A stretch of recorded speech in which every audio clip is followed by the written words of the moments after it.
So what is योग therapy और योग चिकित्सा?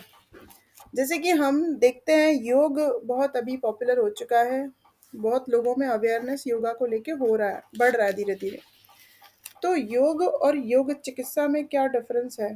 पहले तो हमारे लिए वो समझना बहुत ज़रूरी है। जब हम वो समझ पाएँगे तभी हम योगा थेरेपी को समझ पाएँगे। योग हम जनरली अपने आप को फिज़िकली फिट रखने के लिए, मेंटली फिट रख सकते हैं, ये बात बहुतों को नहीं पता होती है, इसीलिए बोला फिजिकली फिट रखने के लिए जनरली लोग योग करते हैं।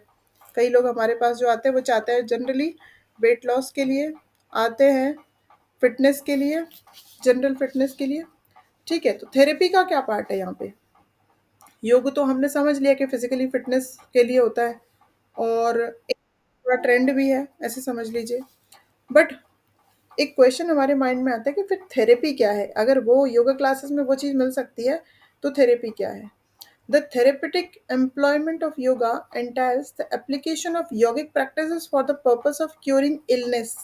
तो यहाँ पे डिफरेंस सीधा सीधा समझ में आता है कि डिसीजेस को क्योर करने के लिए और वहाँ पे यहाँ पे जो इलनेस वर्ड यूज हुआ है उस इलनेस को कैसे डिफाइन किया है योगा थेरेपी में? Here in defined as disorder or disease arising in any part or system of the human body. किसी भी तरह का कोई डिसऑर्डर, कोई भी डिसीज़ जो एक ह्यूमन बॉडी में हो, उसे कहा गया है यहाँ पे इलनेस। और उस इलनेस को क्योर करने के लिए जब हम योग को एक टूल की तरह यूज़ करते हैं, जब हम योग के थ्रू किसी डिसीज़ को ट्रीटमेंट देने की कोशिश करते हैं, उसको ठीक करने की कोशिश करते हैं, तो वो कहलाता है योग का थेरेपेटिक एस्पेक्ट या योगा थेरेपी या योग चिकित्सा। There are, of course, many different concepts and methods which guide the treatment of diseases। जैसे कि अभी के टाइम में बहुत सारे मेथड्स हैं किसी भी डिसीज़ को क्योर करने के लिए, किसी भी पेशेंट को ट्रीटमेंट देने के लिए बहुत सारे मेथड्स हैं, लाइक एलोपैथी है, होम्योपैथी है, आयुर्वेदा है, नेचुरोपैथी है एंड सो ऑन। इसके अलावा भी और कई तरीके हैं जिनसे भी ट्रीटमेंट ले सकते हैं। The method and practice by which yogic processes function for the treatment of diseases are called as yoga therapy और योगापैथी। इसी को ही योगापैथी भी कहा जाता है।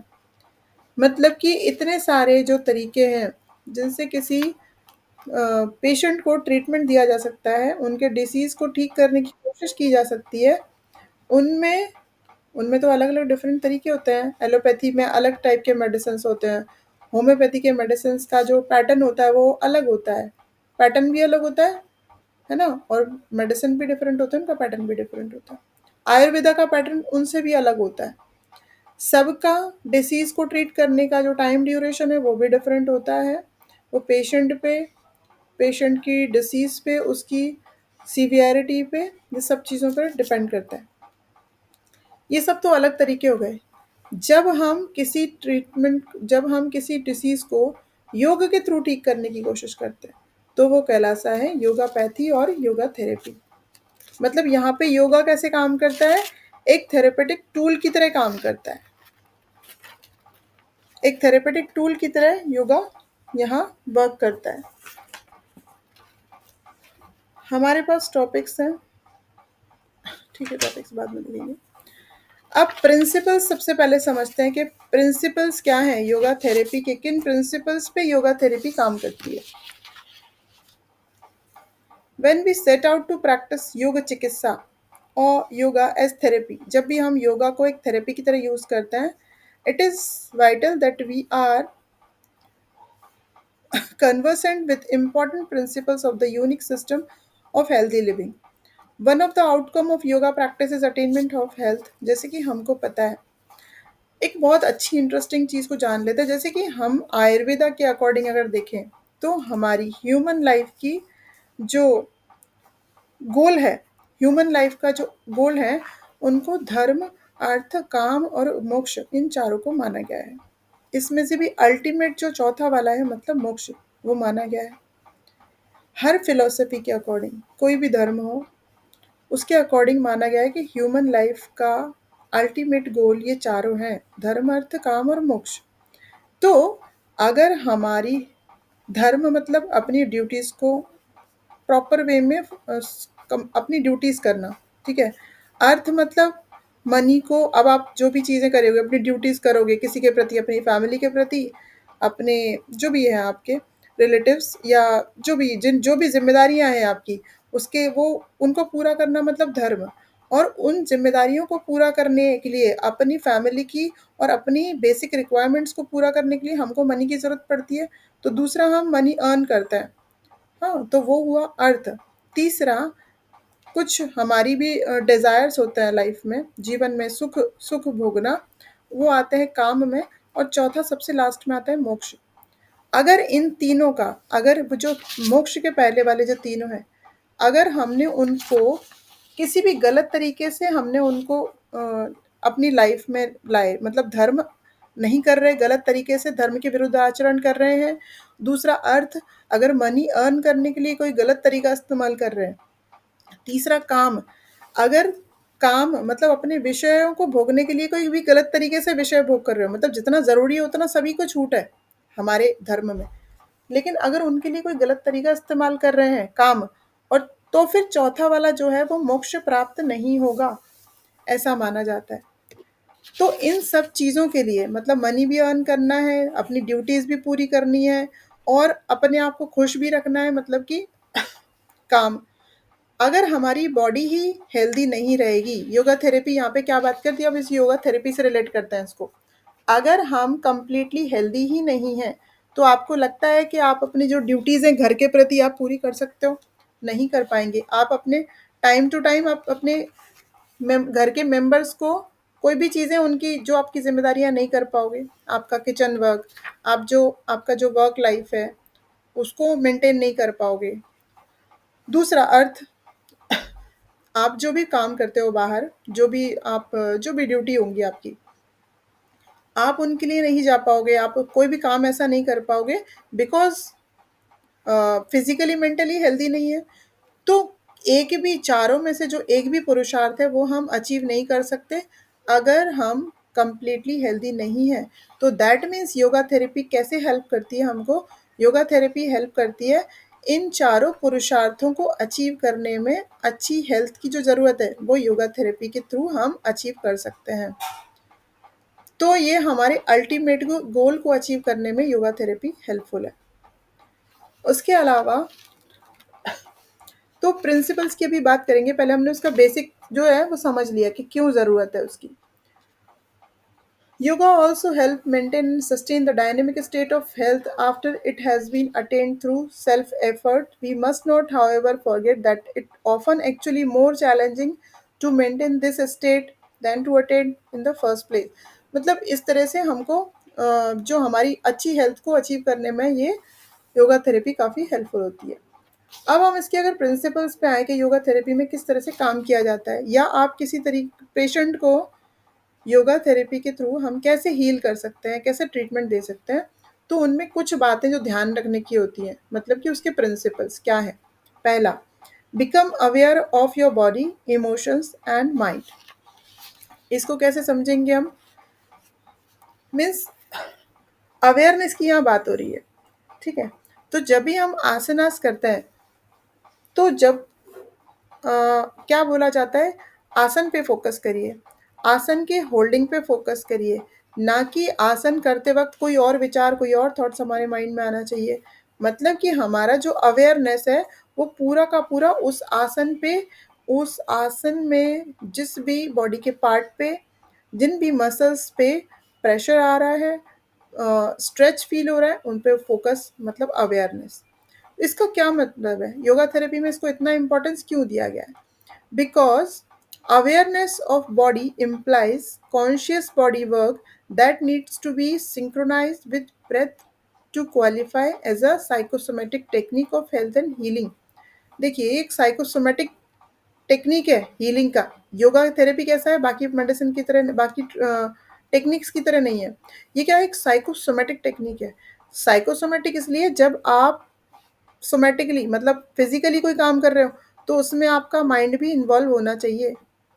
जब तक माइंड इन्वॉल्व नहीं होगा, तब तक वो चीज़ उतनी सक्सेसफुली नहीं होगी। ऐसे बोलते हैं ना, वेयर माइंड गोज प्राणा फ्लोज।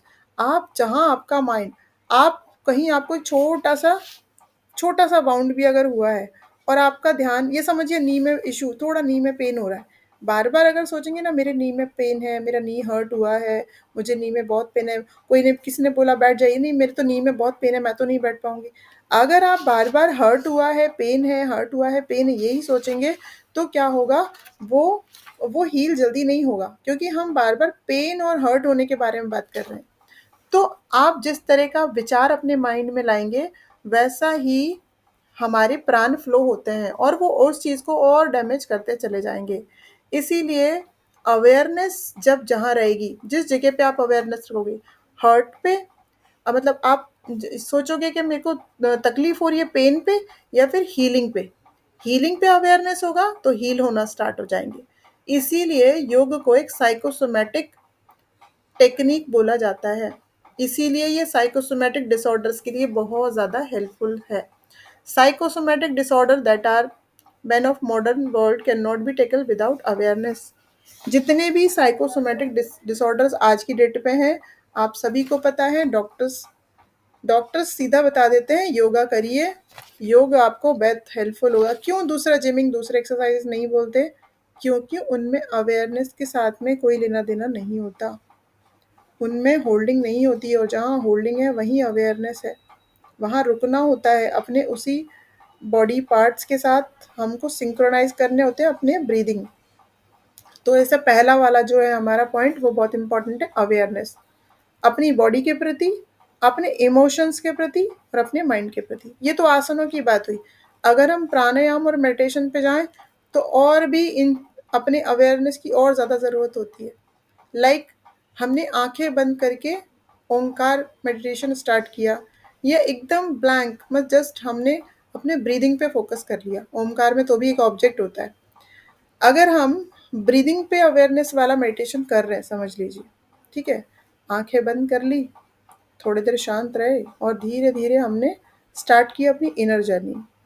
तो हमने फील किया कि धीरे धीरे हमारा ध्यान हमारी सांसों पे लग गया, ठीक है। लेकिन कुछ 1 या 2, 3, 4 सेकंड के बाद क्या होता है, एकदम से ध्यान भटक गया और आप कहीं और चले गए। माइंड है वो तो कहीं भी जा सकता है। तो क्या हुआ, अवेयरनेस वहाँ था ही नहीं, ध्यान लगा ही नहीं, मेडिटेशन का बेनिफिट मिला ही नहीं, जो कि डॉक्टर ने बोला था कि मेडिटेशन 10 मिनट्स करना है। बट अवेयरनेस का ही तो सारा है ना, सारा का सारा खेल। तो जब तक हम अवेयरनेस नहीं रखेंगे, जब तक हम अवेयर नहीं होंगे बॉडी के प्रति, माइंड के प्रति, इमोशंस के प्रति, योग थेरेपी हमको कोई हेल्प नहीं करेगी। धीरे धीरे अपने माइंड को ट्रेन करना पड़ेगा, पहला point. Now the next one, improve your dietary habits. अगर योगा थेरेपी के थ्रू हम किसी को हील कर रहे हैं, तो साथ ही साथ उनकी डाइटरी जो हैबिट्स हैं, खाने पीने की जो आदतें हैं, उनमें भी मॉडिफिकेशन, अगर वो रॉन्ग हैबिट्स हैं तो चेंज करने की बहुत ज़रूरत है। Because most disorders are directly or indirectly linked to improper dietary patterns. बहुत से आजकल के टाइम में जो बहुत सारी बीमारियां हैं, वो इसी वजह से हैं कि बहुत सारे गलत तरीके से खाने पीने की आदतों की वजह से, इम प्रॉपर डाइटरी हैबिट्स, किसी भी वक्त खा रहे हैं, कुछ भी खा रहे हैं, कितना भी खा रहे हैं, कोई टाइम टेबल नहीं है, जंक फूड है, हेल्दी फूड नहीं है, पूरा का पूरा उनका जो हैबिट्स है ना, फूड हैबिट्स, वो डिस्टर्ब्ड हैं। तो उनमें मॉडिफिकेशन की, उनमें चेंजेस की बहुत ज़्यादा ज़रूरत है। एंड जस्ट अ मिनट, उसके अलावा तो जब खाने पीने की आदतें गलत होती हैं तो क्या होता है, बहुत सारे हेल्थ चैलेंजेस उनको फेस करने होते हैं। One of the most important lifestyle changes that needs to be implemented in management of any lifestyle disorder is diet। कोई भी डिसऑर्डर हो, किसी भी तरीके का, वो फिजिकल हो, वो मेंटल हो, वो किसी भी तरीके का हो, डाइट पे ध्यान देना हमारा पहला काम है अपने स्टूडेंट, अपने पेशेंट के साथ में, कि वो किस तरीके का खाना खाते हैं, कब खाते हैं, कितना खाते हैं, उनका टाइम टेबल फिक्स है या नहीं, वो हेल्दी चीज़ें लेते हैं या नहीं डाइट में। उससे क्या होगा, इससे हमको क्या फ़र्क पड़ने वाला है, योग जो हम देंगे वो जल्दी वर्क करना स्टार्ट करेगा। जो 6 मंथ में काम करने वाला हो, 3 to 4 मंथ में उन पे काम करना स्टार्ट करेगा। अगर उनका डाइट प्रॉपर है। अगर वो मिताहार ले रहे हैं या नहीं, वो यौगिक डाइट ले रहे हैं या नहीं, इन सब चीज़ों पे हमको ध्यान देना होगा। तीसरा, रिलैक्स योर होल बॉडी। तो योगा थेरेपी में रिलैक्सेशन को बहुत इम्पोर्टेंस दिया जाता है। जैसे कि हमने देखा है, आसनों के बाद शवासन को बहुत इम्पोर्टेंस दिया जाता है। प्राणायाम को इम्पोर्टेंस दिया जाता है। प्राणायाम भी कहीं ना कहीं हमको रिलैक्स करने का काम करते हैं। शवासन है, योग निद्रा है, बहुत सी ऐसी टेक्निक्स हैं योग थेरेपी में जो कि रिलैक्स करते हैं हमको। Relaxation is most often all the most patient need in order to improve their physical and mental conditions. बहुत से पेशेंट्स की रिक्वायरमेंट ये होती है, उनकी बॉडी की रिक्वायरमेंट होती है कि उनको रिलैक्सेशन मिले। बीपी का पेशेंट है, पूरे 1 आवर के या 60 मिनट या जितना भी देर हम उनको 45 मिनट करवा रहे हैं, उनको बार बार बीच बीच में शवासन देना होता है। अगर हाई बीपी का, हाइपरटेंशन का पेशेंट्स है, क्यों? क्योंकि उनके आर्टरीज, उनके वेन्स पे ज़्यादा प्रेशर नहीं पड़ना चाहिए। एक्सरसाइज करते करते उनको ज़्यादा हैवी एक्सरसाइजेस नहीं करवा सकते, उनको डायनेमिक एक्सरसाइज बहुत ज़्यादा नहीं करवा सकते, बिकॉज वो थक जाएंगे, उनके हार्ट पे प्रेशर आ सकता है, तो उनको रिलैक्सेशन की ज़रूरत है। तो ऐसे अलग अलग पेशेंट्स को अलग अलग तरीके की रिक्वायरमेंट होती है, और रिलैक्सेशन से वो काउंटर बैलेंस होते जाती हैं चीज़ें साथ के साथ में। बिकॉज आजकल के टाइम पे स्ट्रेस भी बहुत है।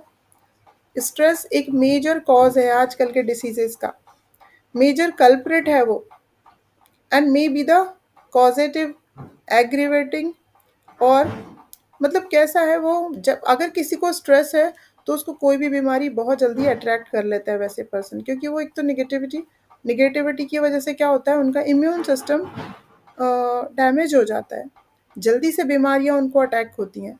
तो ऐसे में क्या करने की ज़रूरत है, स्ट्रेस ना रहे। हम योग से हम क्या करते हैं, सबसे पहले स्ट्रेस रिलीज करने का काम करते हैं। तो उसके लिए बॉडी को अलग अलग तरीके से रिलैक्स करवाया जाता है, लाइक शवासना, योग निद्रा, प्राणायाम, मंत्रा चैंटिंग और गाइडेड मेडिटेशन, बहुत सारी चीज़ें हैं जिससे कि जैसे ही स्ट्रेस कम होगा, योग थेरेपी जल्दी काम करना स्टार्ट करेगी। डॉक्टरों को हमने बहुत बार सुना है, वो लोग बोलते हैं पेशेंट्स को रिलैक्स रहो।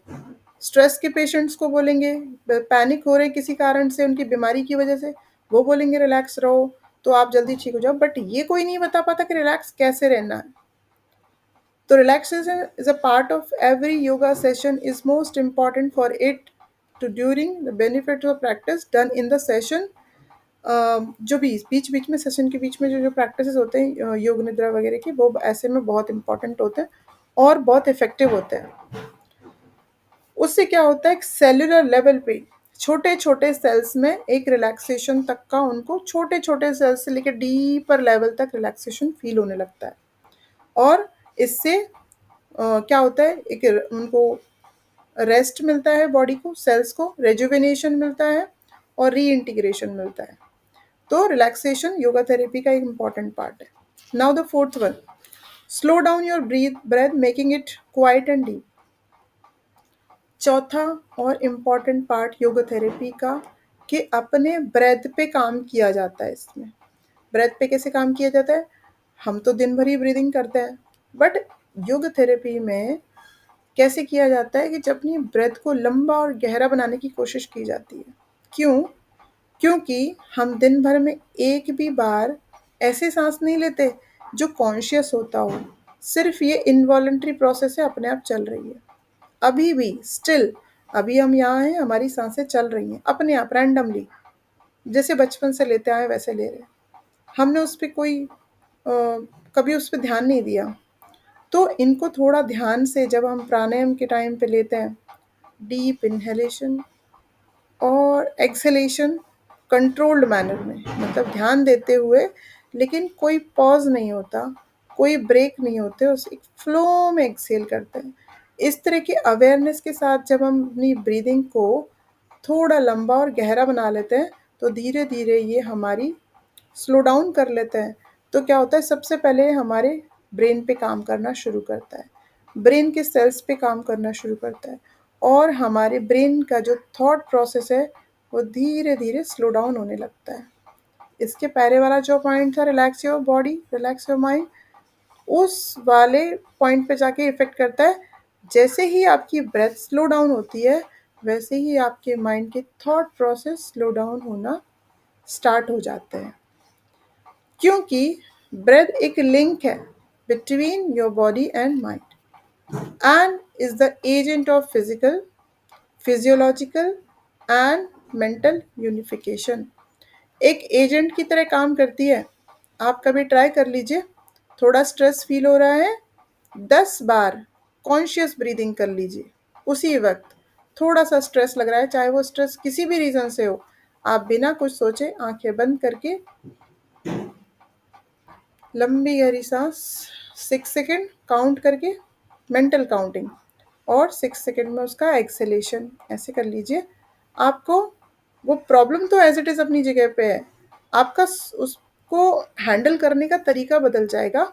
जो लोग डेली प्राणायाम करते हैं वो ऑटोमेटिकली उसी तरीके से हैंडल करते हैं, लेकिन फिर भी कभी कभी हमको ऐसा फील होता है कि हम बहुत ज़्यादा हाइपर हो रहे हैं, हम चीज़ को ठीक तरीके से समझ नहीं पा रहे, तो उस टाइम पे टेक्निक्स बहुत हेल्पफुल होती है कि 10 बार कॉन्शियस ब्रीदिंग कर लीजिए, स्लो डाउन कर लीजिए ब्रीदिंग को, माइंड अपनी जगह पे ठिकाने पे आ जाएगा। When the breath is slowed down, the metabolic process also are slowed and anabolic activities begin the process of healing and rebuilding. उससे क्या होता है, हमारा जो दूसरे प्रोसेस बॉडी में जो चलता है ना, वो भी रिलैक्स होने लगता है। हमारे ब्रीदिंग के स्लो डाउन होने से हमारा जो पैरासिम्पैथेटिक नर्वस सिस्टम है वो एक्टिवेट हो जाता है, हमारा मन शांत हो जाता है और बिल्कुल भी हम परेशान नहीं होते किसी भी तकलीफ में। If the breath is calm, mind is calm and life is long. जैसे जैसे हम अपनी सांसों पे कंट्रोल करना सीख जाते हैं, हमारा मन, हमारा माइंड रिलैक्स होने लगता है और इससे हमारी जो ऐसा बोला जाता है कि हमारी आयु भी लंबी होती है। 1 मिनट।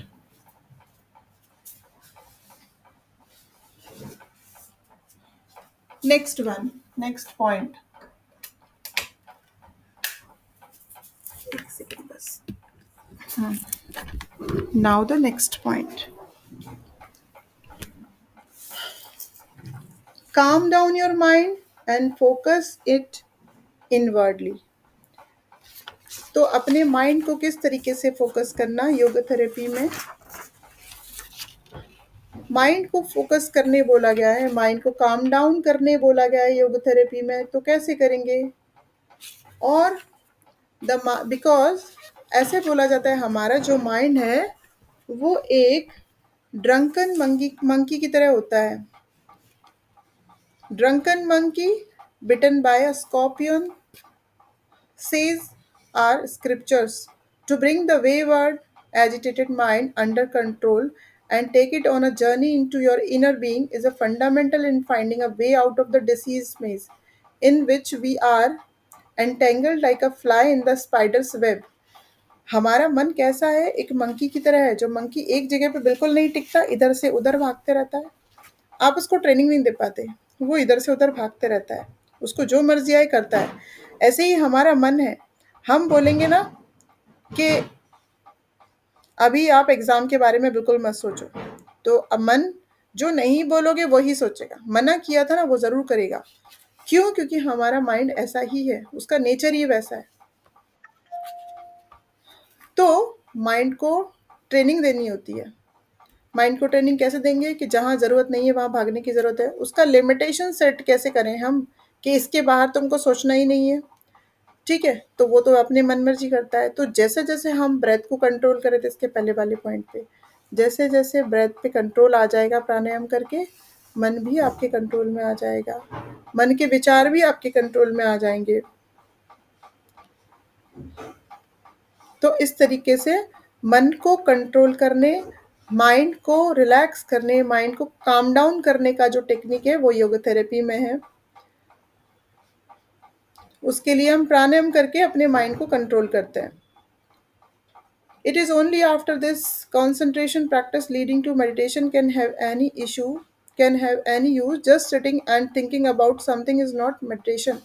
केवल आंखें बंद करके बैठना ही मेडिटेशन नहीं होता है। मेडिटेशन का मतलब ये नहीं होता है कि आंखें बंद करके कोई भी बैठा है तो हम समझ ले कि वो 1 घंटा मेडिटेशन करते हैं, नॉट पॉसिबल। किसी के लिए भी ऐसा पॉसिबल नहीं है। हाँ, जो इन्होंने बहुत प्रैक्टिस कर लिया उनको बोल सकते हैं। तो मेडिटेशन का अर्थ है ध्यान, मतलब किसी एक ध्यान, ऐसा नहीं कि किसी चीज में खो जाना कि हमको पता नहीं मेडिटेशन में क्या होता है, बस हम तो खो गए थे, वो मेडिटेशन नहीं है। ध्यान, किसी एक चीज पे, ऑब्जेक्ट पे आपका ध्यान देर तक बढ़ाते जाना, और उस बीच में जो भी थॉट्स आए, क्योंकि थॉट्स का काम तो है, अभी बताया, मंकी माइंड है हमारा, 1 सेकंड में इधर से उधर हो जाता है। तो उस बीच में जो भी थॉट्स आए, उन थॉट्स को आने और जाने देना, उनको जस्ट एक विटनेस की तरह विजुअलाइज करना, ये है ध्यान। ऐसा नहीं है कि हम तो इस ओमकार पे ध्यान कर रहे हैं तो भाई तुम कोई थॉट आना नहीं चाहिए, हम सप्रेस कर लेंगे। सप्रेस नहीं करना है, उसको आते और जाते हुए देखना इज मेडिटेशन। इतना फ्री कर दें थॉट्स को कि थॉट्स आए और जाएं, बट आप उन पे एनालिसिस तक ना जा पाए, कि जैसा ही माइंड में विचार आया है कि कल संडे है तो संडे मुझे क्या प्लानिंग कर, क्या क्या करना है, ये हो गया एनालिसिस। लेकिन ये विचार आया कि कल संडे है, ठीक है तो है, अभी मैं ध्यान कर रही हूँ, ये हुआ मेडिटेशन।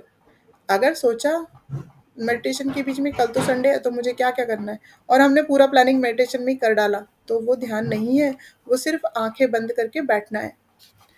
ठीक है, तो इस तरीके से योग थेरेपी में बहुत सारे डिसीजेस को, माइंड को काम डाउन करके ठीक किया जा सकता है, बहुत से मेंटल डिसऑर्डर्स को। इसके अलावा 6 point is improve the flow of healing pranic life energy. एक योगा थेरेपी के थ्रू हम क्या करते हैं, हमारी बॉडी में एक प्राणिक एनर्जी होती है, जिसको लाइफ एनर्जी भी बोला जाता है, जिसको प्राण ऊर्जा भी बोला जाता है, उसके फ्लो को इम्प्रूव करते हैं हम थेरेपी के थ्रू। कैसे करेंगे? So, they improve the flow of healing pranic life energy to all parts of your body, especially to those diseased part. Therapy में क्या कंसेप्ट है? बॉडी में डिसीज होने का कारण ये समझा जाता है कि हमारी बॉडी में प्राणों का फ्लो डिस्टर्ब हुआ है। मतलब कि क्या है, पूरी बॉडी में एक प्राण का फ्लो है, एक लाइफ एनर्जी पूरी बॉडी में घूम रही है, ऐसा माना जाता है। लेकिन अगर कोई पार्ट डिसीज्ड है, कोई पार्ट अफेक्टेड है, कहीं पेन है, कहीं चोट लगी है, कहीं पे बहुत ज़्यादा सीवियर पेन हो रहा है, स्वेलिंग आ गई है, इसका अर्थ क्या समझा जाता है थेरेपी में? वहाँ पे प्राणिक एनर्जी का फ्लो डिस्टर्ब हुआ है, वहाँ पे इंटरप्ट हो गया है, फ्लो नहीं हो पा रहा है, इसलिए वो पार्ट पे स्वेलिंग है, इसलिए वो पार्ट पे वो पेन है। तो उसको दूर करने के लिए अलग अलग तरीके इस्तेमाल किए थे, लेकिन कंसेप्ट ये है कि प्राणों का फ्लो डिस्टर्ब हुआ है, तो प्राणों के फ्लो को रेगुलेट कैसे किया जाए? आसनों से, प्राणायाम से, है ना? तो prana is life, without prana is life, and without it there can not be healing. अगर हम प्राणों का फ्लो रेगुलेट नहीं कर पाए तो हीलिंग नहीं होगी। The various prana vayus that are energise driving different physiological functions of the body need to be understood and applies as per needs of the patient। तो क्या किया जाता है, जैसे कि हमारी बॉडी में 5 प्रकार की वायु है। हम योगा में, योगा के फील्ड क्षेत्र में माना जाता है, योगा की भाषा में माना जाता है कि हमारी बॉडी में 5 प्रकार के वायु है। वो वायु जो है वो बॉडी के अलग अलग पार्ट पे होते हैं, उनके अलग अलग नाम होते हैं। जिस जो पार्ट अफेक्टेड है वहाँ के वायु को बैलेंस करने का काम किया जाता है आसन और प्राणायाम के द्वारा। आपने सुने होंगे प्राण उदान व्यान समान, वो वाले वायु, उनकी अलग अलग लोकेशन होती है और उनका अलग अलग फंक्शन होता है। तो जो वायु डिस्टर्ब हुआ है उसको बैलेंस करने का काम किया जाता है योग थेरेपी के थ्रू, जिससे कि प्राणों का फ्लो फिर से रेगुलेट हो जाए as per need of the patient, जो भी पेशेंट का नीड है। In patients of digestive disorder, focus must be on the सामान्य वायु, जैसे कि हमारे एब्डोमिनल एरिया पे सामान्य वायु का स्थान है। ठीक है, अब समझिए डाइजेस्टिव सिस्टम में कुछ इशू आया, डाइजेशन प्रॉपर नहीं है, इनडाइजेशन हुआ है या और कोई प्रॉब्लम है, लेकिन है डाइजेस्टिव सिस्टम से रिलेटेड, तो अगर जो थेरेपिस्ट है वो क्या समझ जाएगा कि सामान्य वायु डिस्टर्ब हुआ है, तो सामान्य वायु का को बैलेंस करने का काम किया जाएगा अलग अलग आसनों प्राणायाम के थ्रू, अलग अलग क्रियाओं के through. Whereas in pelvic condition it needs to be on अपान वायु। पेल्विक रीजन का कुछ प्रॉब्लम है तो अपान वायु को बैलेंस किया जाएगा अलग अलग तरीके से, क्रियाओं के द्वारा, आसन के द्वारा, प्राणायाम के द्वारा। ठीक है, तो ये एक कंसेप्ट है थेरेपी में प्राणिक लाइफ एनर्जी का। Seventh concept, fortify your self against omni present stressors. अब हमारे जीवन में बहुत से ऐसी चीज़ें होती हैं जो स्ट्रेस को बढ़ाने का काम करती हैं। Decrease your stress level by fortifying yourself against the various omnipresent stressors in your life when face to face with the innumerable thorns in the forest। अब समझिए, एक एग्जाम्पल के थ्रू इसको समझते हैं कि हम जा रहे हैं ऐसे रास्ते से जहाँ पे बहुत कांटे हैं, बहुत कांटे हैं रास्ते में। तो हम क्या करते हैं ऐसे में, या तो आप दो चीज़ें करोगे, you may either choose to spend all your time picking them up one by one while other continue falling, or choose to wear a pair of shoes and walk through the forest. दो चीज़ें आप करोगे, या तो आप चलते जाओगे और कांटे निकालते जाओगे, एक तरीका ये हो सकता है। दूसरा तरीका उससे भी बेस्ट हो सकता है कि पैरों में अच्छे स्ट्रॉन्ग शूज़ पहन लिए जाएं जिनमें भी वो कांटे चुभे ही ना। तो दोनों में से बेस्ट तरीका कौन सा है? सेकंड वाला है तो हैंड रेस करिए, पहला वाला है तो हैंड रेस मत करिए। कि अपने पैरों में शूज़ पहन लेना अच्छे मजबूत, वो ज़्यादा तरीका है, या फिर कांटों को निकालते रहना लगातार, ये ज़्यादा बेटर है।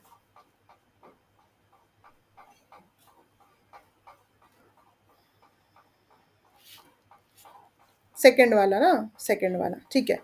तो इसका इसको बोल के वो क्या समझाना चाह रहा है योगा थेरेपिस्ट? योगा थेरेपिस्ट ये बोलना चाह रहे हैं कि सबकी लाइफ में कुछ ना कुछ प्रॉब्लम्स हैं, बट तो क्या हम रोज एक प्रॉब्लम आएगा, रोज एक प्रॉब्लम का सोल्यूशन ढूंढने साइकेट्रिस्ट के पास, थेरेपिस्ट के पास, डॉक्टर के पास जाएंगे? नहीं, हमको अपने आप को अंदर से इतना मजबूत बनाना है। मतलब वो शूज पहन लिया हमने, अब छोटी मोटी कांटों का हम पे कोई असर नहीं होने वाला, हमको रोज रोज कांटे निकालने की जरूरत नहीं है, हम ही इतने स्ट्रांग है। दैट मीन्स बाहर वर्ल्ड में क्या चल रहा है, दो वर्ल्ड होते हैं, एक आउटर वर्ल्ड और एक इनर वर्ल्ड। आउटर वर्ल्ड में जो चीज़ें होती है वो आपकी कंट्रोल की नहीं होती, एक लेवल तक कंट्रोल होता है हमारा, कि घर में कोई चीज़ चल रही है, आपने मना किया मत ऐसे करो, बाहर कोई चीज़ चल रही है आपके वर्क प्लेस पे, आपने मना किया मत करो, कोई मानने तैयार नहीं है। आपने एक बार बोला, दो बार बोला, तीन बार बोला, कोई नहीं मान रहा, तो फाइनली आप क्या करते हो, अपने बोलते हो कि आप मुझे लेना देना नहीं है, मैं तो अपना काम करूंगी। तो दैट मीन्स आपने क्या किया, अपने इनर वर्ल्ड को चेंज कर लिया। ठीक है, तो यहीं पे इनर वर्ल्ड को चेंज करना मतलब अपने आप को स्ट्रांग बना लेना कि अब मुझे फ़र्क ही नहीं पड़ता। ठीक है, तो इस तरीके से क्या होगा, बहुत सारी मेंटल डिसऑर्डर से हम बचे रहेंगे, और मेंटल डिसऑर्डर से बचे रहेंगे दैट मीन्स हम अपने जो फिजिकल डिसऑर्डर से बच रहे हैं, क्योंकि मेंटल डिसऑर्डर कहीं ना कहीं फिजिकल डिसऑर्डर के रूप में दिखता है थोड़े टाइम के बाद में, तो साइकोसोमेटिक डिसीज बन जाता है वो। इसलिए उन्होंने बोला कि योग थेरेपी में जो कंसेप्ट है स्ट्रेसर्स को दूर रखने वाला, स्ट्रेसर्स को दूर रखो अपने आप से। ठीक है, तो difference in the is in attitude, आपके एटीट्यूड में डिफरेंस होना चाहिए। चीज़ें नहीं बदलने वाली हैं लाइफ में, आपका एटीट्यूड बदल लो। Choosing the right attitude can change everything and bring about a resolution of the problem by healing the core. Stress is more about how you react to the stressors than about the stressors itself. Stressors जो होते हैं, जो आपका stress बढ़ाने का काम करते हैं, वो अल्टीमेटली उनमें कोई पावर नहीं है, आप उनको देख के रिएक्ट कैसे करते हो वो ज़्यादा इम्पॉर्टेंट है ना। तो स्ट्रेसर आपको, हर किसी को सेम स्ट्रेस नहीं देते, कोई कोई उसको बहुत लाइटली लेता है उसी बात को, कोई कोई बहुत ज़्यादा टेंशन ले लेता है। तो हम कैसा रिस्पॉन्स दे रहे हैं, हम कैसा रिएक्ट कर रहे हैं उस पर डिपेंड करेगा। तो स्ट्रेसर्स कुछ नहीं कर सकते। Next, eighth, increase your self reliance and self confidence. अपना खुद का भरोसा इंक्रीज करना, वो योग थेरेपी का एक पार्ट है। Life is full of challenges that are there only to make us stronger and better. Life में जो भी चैलेंजेस आते हैं वो हमको स्ट्रॉन्ग और पहले से ज़्यादा बेटर करने के लिए आते हैं। The challenges should be understood as opportunities for change and faced with confidence. ये एटीट्यूड योग थेरेपी में बताया जाता है स्टूडेंट को, पेशेंट को बोल लीजिए कि आपकी लाइफ में, क्योंकि आपके पास पेशेंट आएगा, कोई ना कोई साइकोलॉजिकल डिसऑर्डर को लेके आएगा, किसी ना किसी फिजिकल डिसऑर्डर चीज़ को, प्रॉब्लम को लेके आएगा। तो उनका पहले तो उस चीज़ के लिए एटीट्यूड चेंज करना है। कैसे? वो दुखी होते हैं कि हमारे साथ ही ऐसा हो गया, हमारे साथ ही ऐसा होता है, हम तो हैं ही ऐसे, सबके साथ अच्छा होता है। तो जो भी चीज़ें आती हैं लाइफ में, वो हमको स्ट्रॉन्ग और बेटर बनाने के लिए आती हैं। The challenges should be understood. उन चैलेंजेस को हमको समझना है और उनको अपॉर्चुनिटी की तरह लेना है कि वो खराब समय भी आया ना, उसको अपॉर्चुनिटी में उसमें कुछ ग्रैब कर लीजिए, अच्छी बात भी है उसमें। और उस सिचुएशन को कॉन्फिडेंस के साथ फेस करना है, उससे भागना नहीं है। We must understand we have the inner power to overcome each and every challenges that is thrown at us by life। मतलब हमारी लाइफ में फेंके गए कुछ कांटे की तरह हैं, जिनको हमको चाला अपनी बुद्धि से उनको हैंडल करना है उन चीज़ों को। The divine is not a sadist to give us challenges that are beyond our capacity. कभी भी ऐसे चैलेंजेस हमारे जीवन में नहीं आते जो कि हम फेस ना कर सकें, जिनको फेस करने की हमारी कैपेसिटी ना हो। ऐसा कोई भी दुख हमको नहीं मिलता, क्योंकि वो जो ईश्वर है वो दूसरों को दुख देके खुश होने वालों में से नहीं है। वो सिर्फ हमको बेटर बनाने के लिए, हमको स्ट्रॉन्गर बनाने के लिए वैसी सिचुएशंस हमारी लाइफ में लाते हैं। और हम कैपेबल हैं, इसीलिए हमारी लाइफ में ज़्यादा दुख है, ऐसे हमेशा समझना चाहिए, क्योंकि हम उन दुखों से ओवरकम होने की पावर उन्होंने हमारे पास देख ली। जितने भी अब तक अ, बहुत अच्छे सक्सेसफुल हुए उनके लोग हुए, उनकी लाइफ में उतने ही ज़्यादा स्ट्रगल्स उनको फेस करने पड़े। हम उनके स्ट्रगल को नहीं देखते, हम उनकी सक्सेस को देखते हैं केवल। तो ये तरीका, ये जो मोटिवेशन है, हमको अपने स्टूडेंट, अपने पेशेंट को देना है, भरोसा, self reliance and self confidence. Next one, facilitate natural elimination of wastage. एक और कंसेप्ट होता है शरीर में बीमारियों का, जो योग थेरेपी मानती है कि हमारी बॉडी में वेस्ट प्रोडक्ट्स का जमा हो जाने से, एक्यूमुलेट हो जाने से हम डिसीज रहते हैं, हम बीमार रहते हैं। तो क्यों ना इन वेस्ट प्रोडक्ट को टाइम टू टाइम हम एलिमिनेट करते रहें बॉडी से, और वो होता ही है। जब वो प्रोसेस सही तरीके से नहीं हो पाता, तभी हमारी बॉडी में डिसीज होते हैं। ऐसा योग थेरेपी मानती है। So facilitate the natural emanation of waste from your body by the practice of yoga shuddhi kriya such as dhoti, basti and neti। मतलब योग थेरेपी में, योग में जो अलग अलग शुद्धि क्रियाएं हैं, वो इन्हीं वेस्ट प्रोडक्ट के एलिमिनेशन के लिए है। जैसे ही वेस्ट प्रोडक्ट का एलिमिनेशन होगा और आप योग के जो बाकी चीज़ें हैं, लाइक आसन, प्राणायाम, मेडिटेशन, ये सब जो करेंगे, तो आपकी बॉडी पे 100% इफेक्ट उसके दिखना स्टार्ट होंगे, क्योंकि बॉडी साफ सुथरी है, उसका जो वेस्ट था वो सारा क्लियर हो गया। तो इसलिए योग थेरेपी में बहुत ज़्यादा फोकस किया जाता है शुद्धि क्रियाओं पे। Accumulation and stagnation of waste material either in inner or outer environment always causes problem। हमेशा ये प्रॉब्लम क्रिएट करता है किसी भी तरीके से वेस्ट का एक्यूमुलेट होना। ऐसे बोला जाता है कि ये जो शुद्धि क्रियाएं हैं, मतलब अपने बॉडी से वेस्ट को एलिमिनेट करने वाली, अगर हम इनको ना करें और केवल सोचें कि योग करके हमको बहुत बेनिफिट मिलेगा, तो ऐसा नहीं है। किसी न किसी तरह की शुद्धि क्रिया, बॉडी को क्लींजिंग करने का प्रोसेस हमको करना चाहिए, जिससे कि बॉडी क्लीन रहे। अगर हम ऐसा नहीं करते, तो ऐसा माना जाता है कि प्राणायाम से भी जो हीट जनरेट होता है, our body can't sustain that heat. अगर हम उन हीट, बॉडी के वेस्ट को एलिमिनेट ना करें, तो इतनी हीट जनरेट होती है प्राणायाम में, हमारी बॉडी सस्टेन नहीं कर सकती और हमारे हार्मोन्स में इम्बैलेंस भी आ सकता है। तो इतना ज़्यादा फोकस किया जाता है शुद्धि क्रियाओं पे कि बॉडी को क्लीन होना भी उतना ही ज़रूरी है जितना प्राणायाम और आसन करना ज़रूरी है। तो योग थेरेपी इस पे भी बहुत ध्यान देती है कि कैसे उनके बॉडी से वेस्ट को बाहर निकाला जाए, मतलब पसीने के द्वारा, स्टूल और यूरिन के द्वारा, ये सब चीज़ें टाइम टू टाइम एलिमिनेट होना चाहिए। Next is take responsibility for your own health. Remember the ultimately it is you. हमको अपनी हेल्थ की, आपका पेशेंट हो या हम खुद हों, हमको अपनी हेल्थ की रिस्पॉन्सिबिलिटी पहली हमारी है, बाद में किसी दूसरे की। तो हमको अपनी हेल्थ को अच्छा रखने के लिए ज़रूरी नहीं है कि डिसीज़ हो जाने के बाद हम उसको ट्रीटमेंट दें। हमको पहले से उसके प्रिवेंशन के लिए या जब हम फिट हैं, हेल्दी हैं, तो हेल्दी रहने के लिए लगातार प्रयासरत रहना चाहिए कि डिसीज़ होने का चांस ही ना दिया जाए। वो हम कौन है रिस्पॉन्सिबल है अपनी खुद की हेल्थ के लिए, गुड हेल्थ के लिए, for our own health and wellbeing, and must take the initiative to develop positive health to tide you over challenging time of ill health. Yoga fixes responsibility for our health. If we do healthy things, we are healthy. If we do unhealthy things, we become sick. ये हमको अच्छे से पता है कि हम क्या गलत चीज़ें अपने लाइफ डेली रूटीन में हम कौन सी गलत चीज़ें करते हैं और हम कब जाके उससे बीमार पड़ सकते हैं, हम बहुत अवेयर हैं। लेकिन कई फिर भी बार लोग करते हैं, मालूम होने के बाद भी हमसे होती हैं। ये चीज़ खाने में गलत है, इसका कल ना जाके हमारा डाइजेस्टिव सिस्टम अफेक्ट होगा। लोगों को पता है स्मोकिंग गलत है, फिर भी वो स्मोक करते हैं, ड्रिंक करना गलत है, फिर भी वो करते हैं। तो हमको मालूम होते हुए हम बहुत सी चीज़ें गलत करते हैं, तो उनका तो गलत इम्पैक्ट पड़ने ही वाला है, क्योंकि हमारी अच्छी हेल्थ के लिए हम ही रिस्पॉन्सिबल हैं और हमारी खराब हेल्थ के लिए भी हम ही रिस्पॉन्सिबल हैं। No use complaining that we are not well when we have been the cause of our problem. हमारी खुद की हेल्थ के जो अगर हम कॉज भी हम ही हैं ना, तो किसी और को कंप्लेन करने का हमको कोई कारण नहीं है।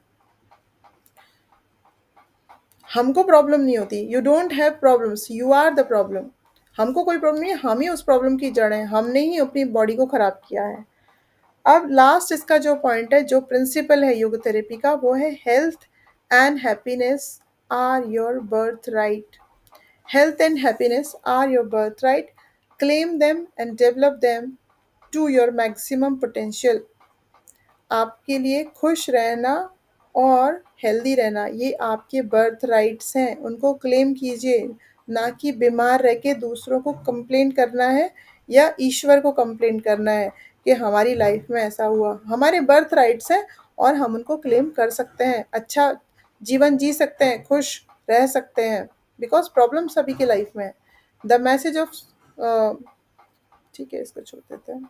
Most people today are so busy trying to find healthy health and happiness that they forgot why they are here in the first place. Yoga help us regain and the birthrights and attain the goal of human life. Yoga जो हमारा birth right है, happy और healthy रहना, उसमें उसको achieve करने में yoga therapy और योगा हमको दोनों हेल्प करता है। When we remember to include these principles of yoga chikitsa in our practice and help our patient to understand them, इन सारे प्रिंसिपल्स के थ्रू योग चिकित्सा के, योग थेरेपी के, हम अपने स्टूडेंट को, अपने पेशेंट्स को बहुत हेल्प कर सकते हैं।